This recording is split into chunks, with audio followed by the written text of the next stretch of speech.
ওই যে কয় আমাক বোঝাইয়া মানসি বেশি, উমেক বুঝে কায়, উমেক বুঝির গেলে কালে কেসাল ঝগড়া হয়। আমার রাজবংশী ঘরের জনদরদি তাবর তাবর নেতা সাজিছে। আগের বার কি কল হ্যাঁ, এবার কি কয় হুঁ।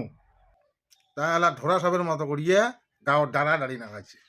তো গিরির ঘরও তো জামাত বসিয়ে আছে, মাছও ঝমঝমে পড়ি ধরছে। ঢোরা সাপ আর পেটের ভোগে কতক্ষণ রয়।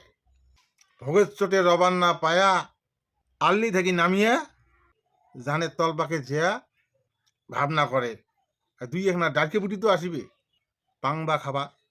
তা ওই আশায় বসি আছে ঢোরা সাপ, তাছাড়া আর কিছু না হয়।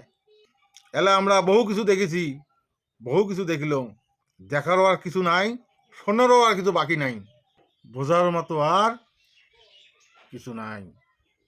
ওই যে কয় আমাক বোঝাইয়া মানসি বেশি, উমেক বুঝে কায়, উমেক বুঝির গেলে কালে কেসাল ঝগড়া হয়। উচিত কথা কবার গেলে পুকুত পরে হান, পেটের ভাত হজম হয়, না যায় সুকুত খান।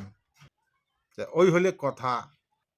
উচিত কথা কয় খাবে, তার জনদরদি জেলা নেতা সাজিছে উমরা যেন সঠিকভাবে কাজ করে, সেই জন্য উচিত কথা কয়া দেওয়াই খাবে। আমার মানসিগুলা সংগঠনের নামে অনেক তাঞ্চনা লাঞ্ছনা ভোগ করছে, অনেক ভোগান্তি ভুগি যাবা যাচ্ছে। আমি ব্যক্তিগতভাবে কারো কথায় কলুম না, আর কতদিন ভুগমু, বয়স শেষ। তাই ধরা সবের মতো গাঁর দাঁড়িয়ে রইলে হবে না, খানে গাঁটার সনসনি তোলা খাবে। দণ্ডবোধ, ভাল থাকেন সবাই।